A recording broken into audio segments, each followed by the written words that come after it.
এই সেই ভয়ঙ্কর তিস্তা নদী, যার পাশে সাধারণ মানুষের বাড়ি ঘর দোকান সমস্তটাই রয়েছে। সমস্তটাই যেন জলের সঙ্গে মিশে যাচ্ছে, নদীতে যেন তলিয়ে যাচ্ছে।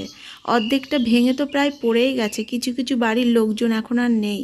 কিছু দোকান রয়েছে যারা মায়া ছাড়তে পারছে না, কিন্তু তবুও যেন ভয়ের কারণ। এখানে সমস্ত বাড়িঘর আমরা যেন দূরের থেকে কত সুন্দর মনে করি পাহাড়ের গায়ে বাড়ি কত সুন্দর লাগছে, কিন্তু আসল সত্যটা কাছে গেলেই দেখতে পাওয়া যায় কি কষ্টের মধ্যে তারা থাকে। আর এই যে রাস্তার দুধার দিয়ে প্রতিদিন প্রায় কাজ চলে, আর এই তারের মধ্য দিয়ে এই পাথরগুলি আটকে রাখা হয় যাতে ভাঙন রোধ করা যায়, তবুও ভাঙন না রোধ করা সম্ভব হয় না। আর পুলিশের নজরদারি সব সময় চলে। আমরা তার পাশ দিয়েই যাচ্ছি, এবং আমরা যেখানে গেছিলাম সেটা হলো পূর্ব সিকিম। এই উত্তর সিকিমের অবস্থা আরও কি ভয়াবহ সেটা এখান থেকে কল্পনা করা যেতে পারে।